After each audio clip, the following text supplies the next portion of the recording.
Hey, how's it going? Welcome back to the Social.in channel. This week on the Social Media Weekly, we're talking about Automattic's acquisition of the Zero BS CRM. We're talking about Google finally adding JavaScript to AMP pages and more. Let's get started. So the first story we have for you today is about Google finally adding JavaScript support to AMP pages. If you didn't know, an AMP page, accelerated mobile page, is a faster mobile-friendly version of your regular website page. Up until now, AMP pages were fairly static. You couldn't add too much interactivity to them because you could not add JavaScript. Google now has rolled out a new tag called the AMP script tag, which allows people to add JavaScript. As a developer, I'm happy about this, but as a consumer, I'm a little bit concerned about what the difference would be from an AMP page and a regular page going forward.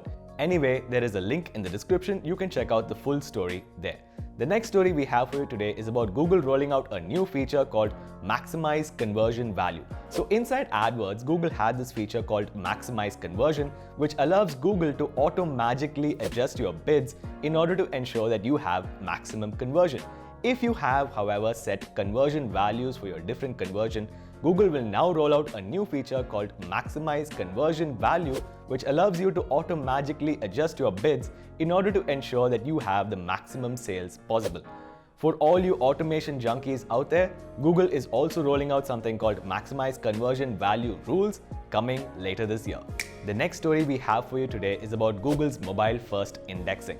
So Google first announced this in 2016, and ever since then people have been lamenting about this all over the internet. So Google has an interactive session every week called #AskGoogleWebmaster, and in that session, one person asked Google whether they will have an option for publishers to select whether they want desktop-first indexing or mobile-first indexing, and Google said no.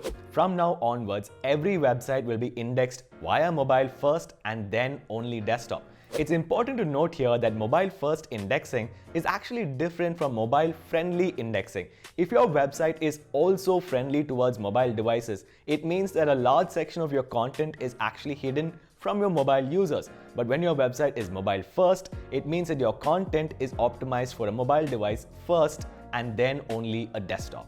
The next story we have for you today is about Automattic's second acquisition in 2 weeks. So Automattic has bought this plugin called the Zero BS plugin. It is a CRM plugin, so called because of its no-nonsense approach. It has only about 1,000 active installs and charges $17 a month billed annually for all of its extensions. It seems like Automattic is prepping the launch of a new CRM called the Jetpack CRM. The final story we have for you today is obviously about the seamy underside of the internet, Facebook.com. So Facebook has rolled out a new feature, to protect your privacy called Off-Site Activity tab. So you can go to this tab inside Facebook. There is a link in the description detailing the complete procedure and disconnect the data that Facebook receives from other websites and apps about you.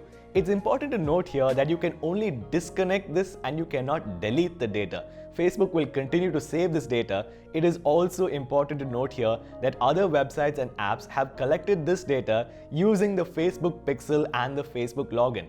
The tools that Facebook themselves gave them. That's about it for this week's episode, guys. If you liked it, please give it a thumbs up. Share this video with your friends who are interested in the digital marketing community. Subscribe to the Social.in channel on YouTube. Ring that notification bell so that you never miss a video, and we will see you guys in the next week's episode.